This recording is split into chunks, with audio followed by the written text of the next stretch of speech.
I think the question everyone wants to know is when's the Caitlyn Clark shoe gonna come out?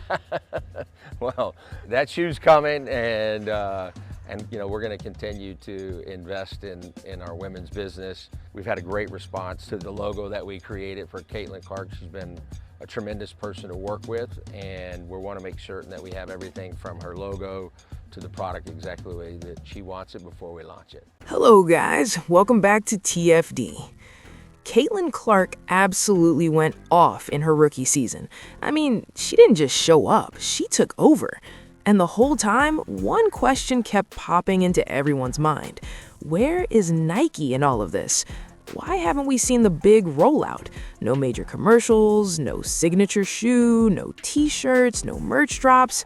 For an athlete moving the needle like Caitlyn, that feels strange. Usually, when a star explodes onto the scene like that, the marketing machine goes full speed.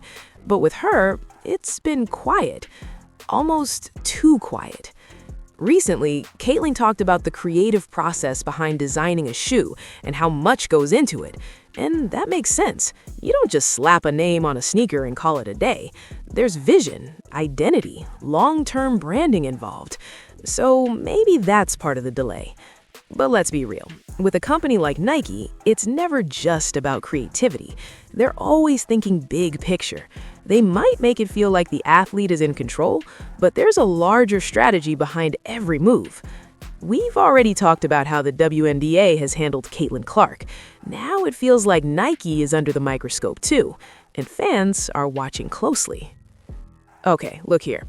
Said Nike is being investigated by the federal government over allegations of systemic race discrimination against white workers, including through its DEI initiatives. Nike told FOS this feels like a surprising and unusual escalation. So yeah, let's get right to the press release from the EEOC. Here said, EEOC files subpoena enforcement action against Nike. Federal agency seeks court order for information related to systemic race discrimination allegations that athletic footwear and apparel giant discriminated against white workers, including via Nike's diversity, equity, and inclusion-related 2025 targets and other DEI-related objectives.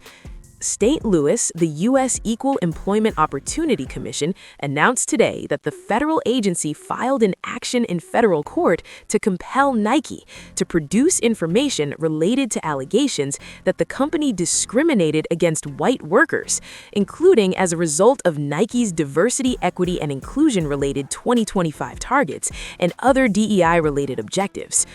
According to the EEOC's court filing, the agency is investigating systemic allegations of DEI-related intentional race discrimination, specifically that Nike may have engaged in a pattern or practice of disparate treatment against white employees, applicants, and training program participants in hiring, promotion, demotion, or separation decisions, including selection for layoffs, internship programs, and mentoring, leadership development, and other career development programs. You think about it like this.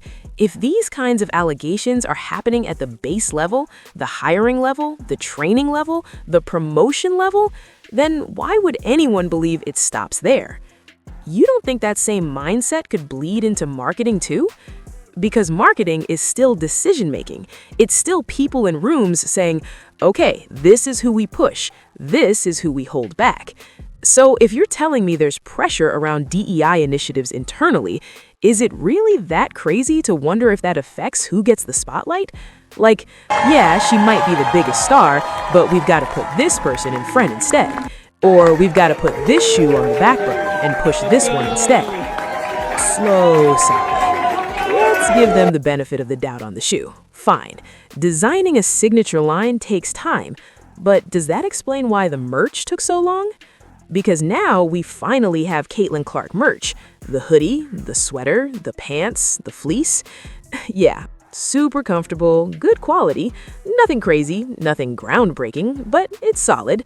So the real question is, why didn't this drop during her rookie season? Oh, right, because they said they were waiting on the logo. The logo. For the biggest star in women's basketball? Okay, let's think about this. Because that's really where all of this starts. The only time we saw the logo was when they decided to show it to us. That's it. We have no clue how long that design had been sitting behind closed doors. We don't know how long it was on the table.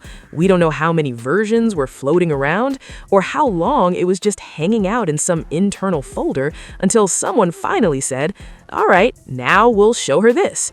We have no idea how long the decision was actually made before it became public. Was it weeks, months, longer?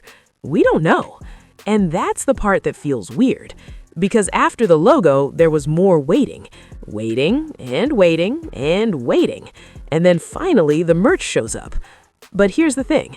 From the outside, it all just looks like delays stacked on top of delays. First, the logo takes forever, then the merch takes forever. And we're just sitting here as fans going, okay, what's the holdup? And the truth is, we don't know.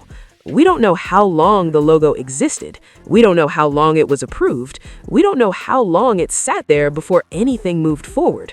All we know is when we saw it, and by then, it already felt late.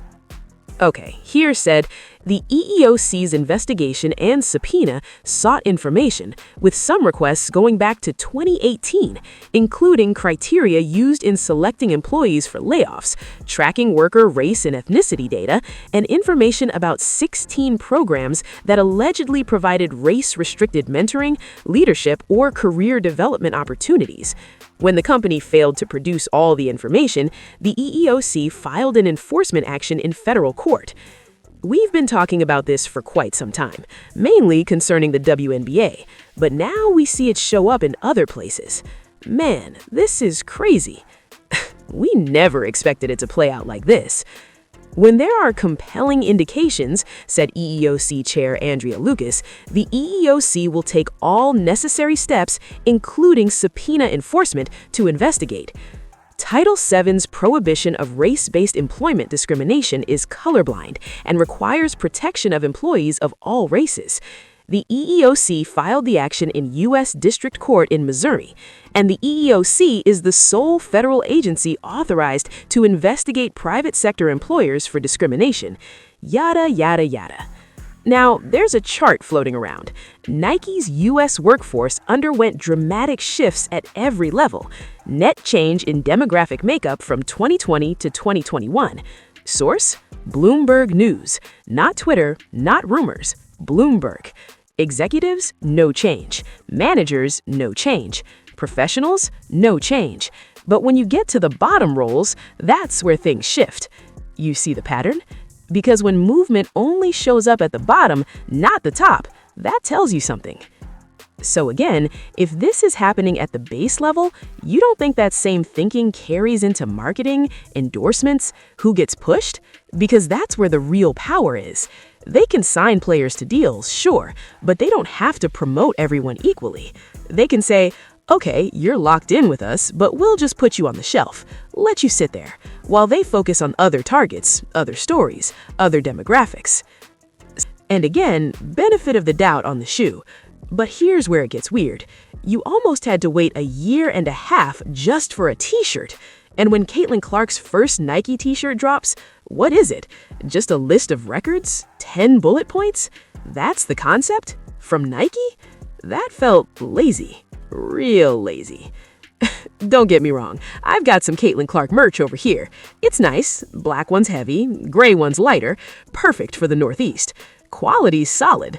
But the question is, why took so long?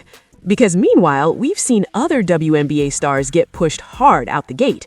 Big campaigns, big visuals, big energy. And when you line it all up, well, it kind of adds up. Let me know what you think in the comments. Like the video, subscribe to the channel.